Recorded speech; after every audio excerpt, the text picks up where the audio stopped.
Well, imagine having hands-on training without being on the job. One Cedar Rapids company says that's the path many businesses will take in the future.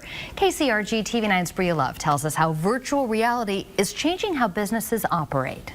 So, do you want to try it out?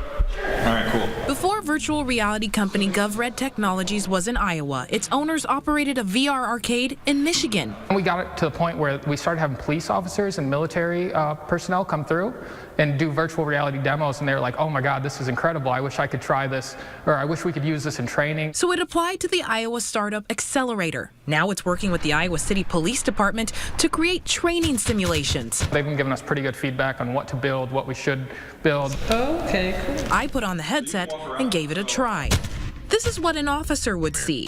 Govred spent 2 months creating these scenarios. You only retain so much information when you see and hear it, but when you see, hear, do, at the same time, it makes that big of a difference. Dittmer says virtual reality isn't only for military or law enforcement agencies. For example, a car dealership could even benefit. You can bring a virtual reality driving simulator, and then the person can see what it looks like on the inside and the outside of the car, so that they can give them like 15 to 20 different options, and they can bring their whole portfolio of cars, and it costs them much less. The training portion can especially help in professions using expensive or dangerous equipment. They mess up one thing, then you have a catastrophe on your hands. So if it's easier and safer to train them in virtual reality, it seems like a no-brainer. I think probably 5 to 10 years from now, there will be a lot of people that will spend more time in virtual reality than they'll actually spend in like the real reality. He says businesses who look into it now are just ahead of the curve. In Cedar Rapids, Bria Love, KCRG TV9 News.